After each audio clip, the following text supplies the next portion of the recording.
You're right there. All right, so today we'll have read aloud. You can have your choice of practice for your vocab test tomorrow. So practicing for vocab, and then there's just a quick PDF to read and a Google form question. For the Google form question, just make sure that you are fully explaining your thinking. I'll just kind of pull it up here.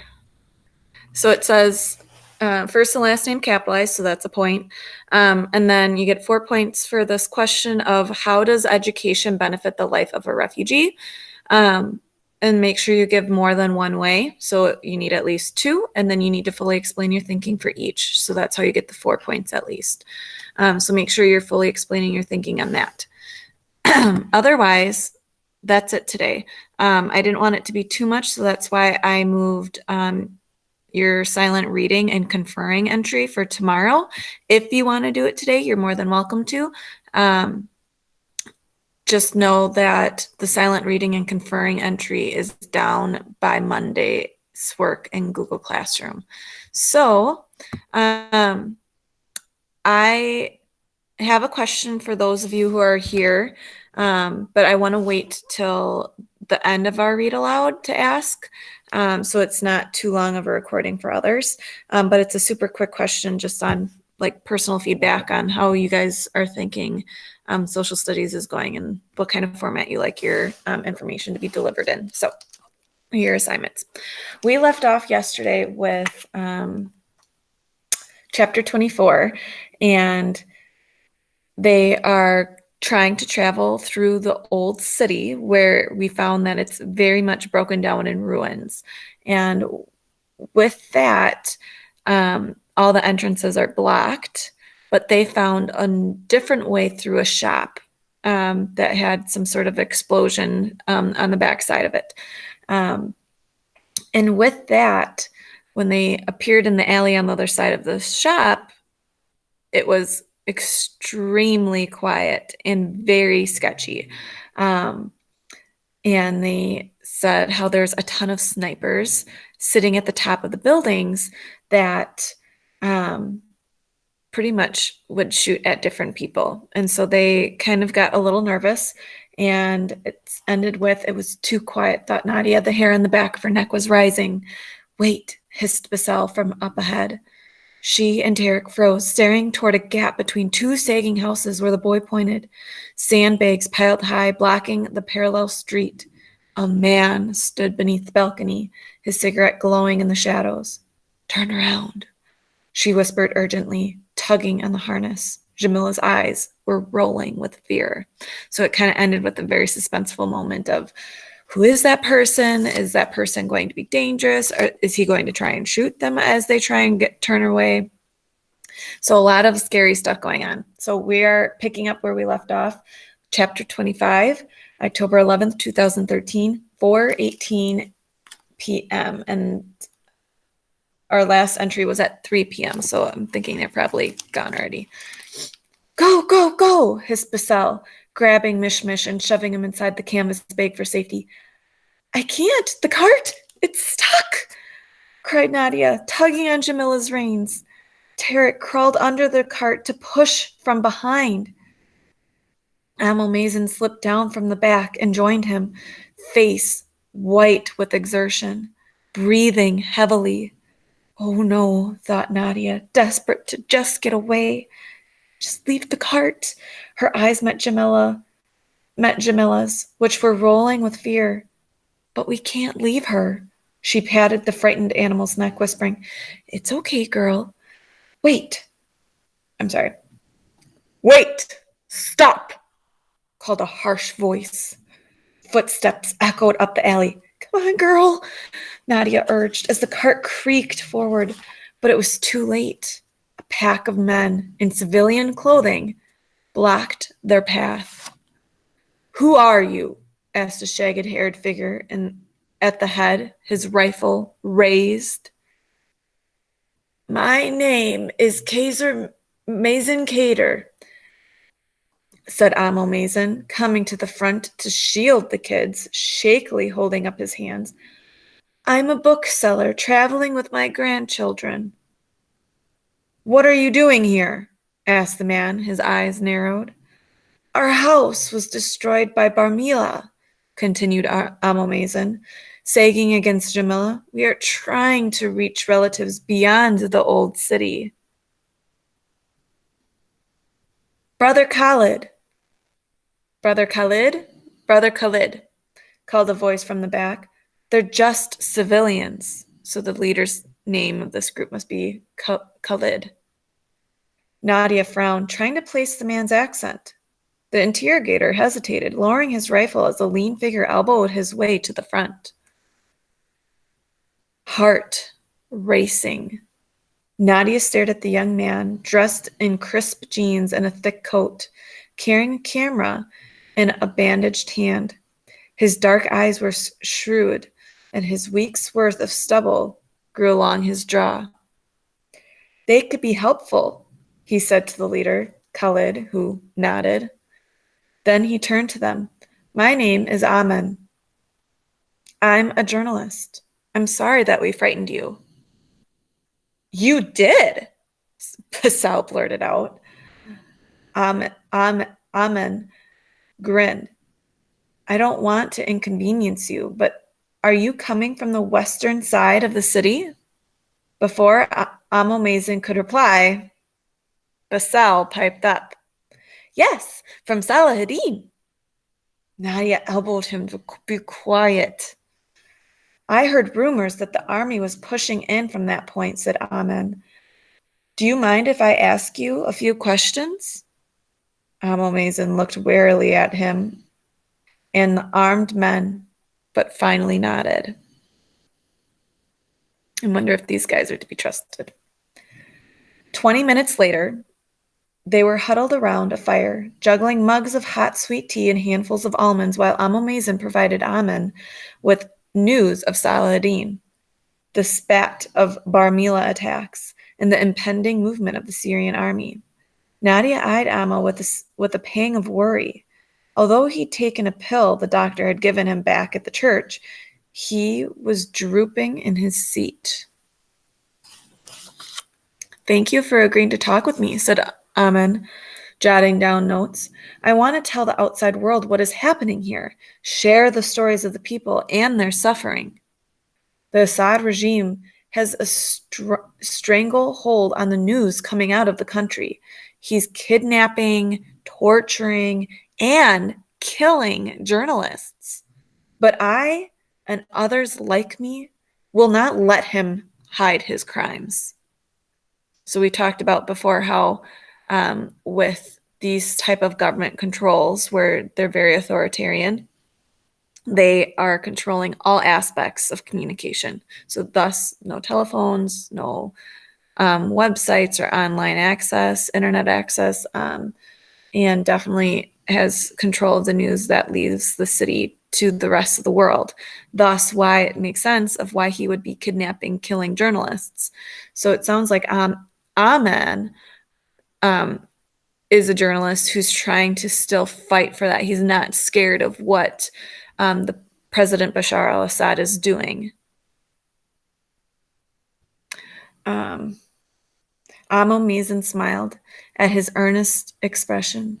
"We need people like you to tell the truth of what is happening here. Now, tell us what is happening outside of Aleppo." "The fact is that things are getting worse by the day," said Amen. "Over 100,000 Syrians have perished in the bloodshed, and nearly 2 million have fled the city or the country." Nadia sat back, reeling at the terrible numbers. Assad has intensified his attacks all over the country and is using more and more deadly force, including chemical weapons. "We heard about Gouda," said Amomazin, expression grim as he recalled the city Assad had attacked with poison gas.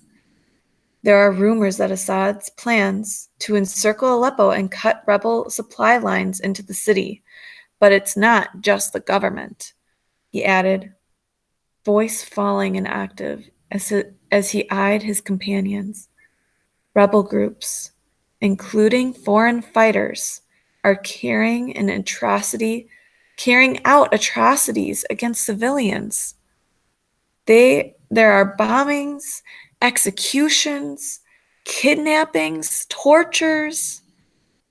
So just like I was telling you at the very beginning when we started this book, just because the government's bad doesn't mean necessarily that the rebel groups are good.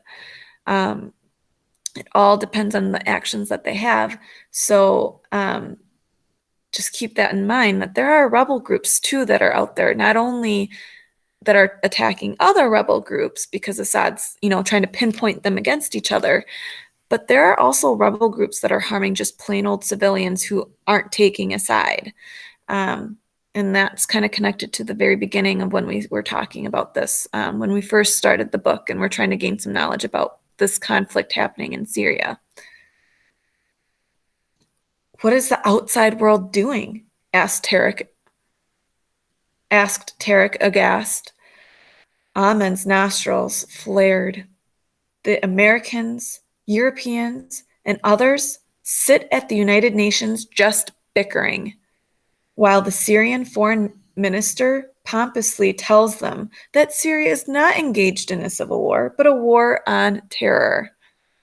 War on terror, muttered the man. You guys might have heard of it before. Muttered the man who'd made their tea. He had an ugly gash across his forehead. The only terrorist here is Assad. So 9/11 we often called is what initiated the United States to become get involved in the war on terror. So it's dealing with terrorists, and that's what other countries are calling this, when really it seems more like a civilian civil war. And it seems like they're pretty upset because the only one they see as a true terrorist is their president, essentially. A boy, barely in his teens, rose in the back and kicked a metal can, muttering, "No one cares if we die." Which it seems like that's the case if no one's coming in to help them. "I wish we could offer you more food," said Khalid, "but our supplies are gone." "Thank you for your hospitality," said Emil Mason, "but we know how terrible the situation is." It's so bad that clerics have issued a religious edict that is okay to eat haram, or forbidden foods, such as dogs and cats, muttered Tarek. The men looked at the cat in Nadia's lap with revulsion as Nadia angrily elbowed Tarek in the ribs. "Sorry," he whispered apologetically, rubbing Mishmish under his chin. So part of their religion is not to eat certain animals. And Tarek is frustrated, and along with several other people, it sounds like, that just because food is a very limited source, that they're seeking to eat those forbidden animals that are against their religion. So this war is affecting people in multiple ways. "We are indeed in dark times," said a man staring into the fire. "Where are you from?" Basel asked, leaning towards Ahmed. Tarek gave him a rebuking look, but Nadia understood. Ahmed's Arabic sounded different, and frankly, his accent was terrible. "America," Ahmed said, "but my family is originally from Egypt." "Pah, he's a regular pharaoh," joked a man, and Nadia smiled. The men laughed, a bright, cheerful sound. For a moment they were transformed into what they'd been before the war. Farmers, shopkeepers, taxi drivers, and office workers. "They are fathers, brothers, sons, and husbands," thought Nadia. She ached for her family, her brothers, wondering if her father was waiting for her at the allotted spot at the border. She shivered, leaning into the fire as rain drizzled into those gaps in the plastic above them. She spotted one of the men pulling out his cell phone. Hope leaped throughout her heart. "Does it work?" she asked. "No," The network's still down, he grumbled, turning it off. Be careful with that, said Amin. Government forces are using cellular, goodness, I can't speak, cellular signals, sorry guys, to track rebels. Again, is this a surprise? Not really, based on what this government is like. He's right. You must be careful, said Amo Mason, glancing down at his watch. If you have asked your questions, we must be going. You will need to take another path, said Khalid. The road you are on is blocked by those I'll just say it, those foreigners. It wasn't a kind phrase. I will just say that. Who call themselves ISIS. They've been fighting other rebel groups to usurp power. Okay, so if you guys remember, just super quick, I know I've been having a lot of side flashbacks conversations here. So remember, we mentioned in one of the flashbacks that ISIS is a group that's coming in. They're essentially a group from other countries, which from our knowledge, we associate ISIS with terrorism and what happened with 9/11 and the attack on the Twin Towers. So with that group of individuals is actually coming into Syria. So they don't belong to Syria. They're coming in and they're helping Bashar al-Assad with his trying to regain control of his country and kind of pushing down rebel groups. So just a little helpful reminder there. Shameful, whispered Tarek. Muslims fighting Muslims. Islam has nothing to do with it, said Khalid. So Islam is the religion. A look of disgust on his face. Those foreign hypocrites use religion as an excuse to fight some glorified war seeking power and fame. They are ruthless barbarians posting videos on the internet of their atrocities. Like, sorry, page is stuck here. There we go. Like blowing up ancient sites or killing civilians for not following their brand of Islam. So that's why there's a lot of, I'll wait for this till the end. I'm sorry. I'll just keep going. Someone, if I forget, remind me to talk about the different levels of religion for Islam. Or in general. And we Syrians die caught between outsiders and Assad, added the man with the gash on his head. Amo Mazen shook his head. I pray you make it safely out of the country, my son, he said to Amen, the journalist. Tell the world about the plight of the Syrian people. As Tarek and Basal helped him settle onto the cart, he turned to ask, do any of you know where the rebel group, the Freedom Army, could be? Basal froze and ducked behind Nadia. What's wrong with him? She thought. So I'm wondering why he's, anytime that Amo Mazen is asking about the Freedom Army, why that gives that type of reaction from Basal, why Basal kind of ducks his head and kind of cowers and or hides or kind of looks shameful. I'm wondering why he has that kind of reaction like that.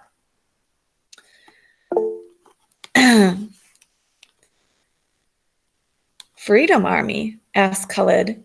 Never heard of them. Amo Mazen frowned. Young Basal's grandfather is with them. But I still, it doesn't make sense why he's asked, like why Basal is kind of, I don't know, cowering like that. The men looked at one another and shrugged. Basal? Amo Mazen called out, but the boy did not budge. So Nadia stepped away from him, confused about why he was acting so shy all of a sudden. He stood there, red-faced. Basal, what is your grandfather's battalion called? I made it up, sir, he whispered, so softly he had to lean in to hear. What? Cried Tarek. So maybe the one I'm thinking of for the Freedom Army, I thought that was what the group of soldiers that didn't want to be part of the Syrian army was called, but maybe it's something else. I have it in the Google Drawings. I'll have to take a look at it in a minute here. Everyone looked baffled except Amo Mason. We were both of your grandparents in the building when it was bombed? Oh my God, my heart's just breaking right now. Oh, thank you, Kira. So the group I was thinking of, it was called Free Syria Army, not Freedom Army. Makes sense why I confused those two. So Freedom Army is not true, is not real. Free Syria Army is a group of people that broke off. But anyway, oh my gosh, this is so sad. Basel nodded. Nadia felt as if someone had punched her in the stomach. This kid has no family at all. She lay her arm across the boy's rigid shoulders and held him close without saying a word.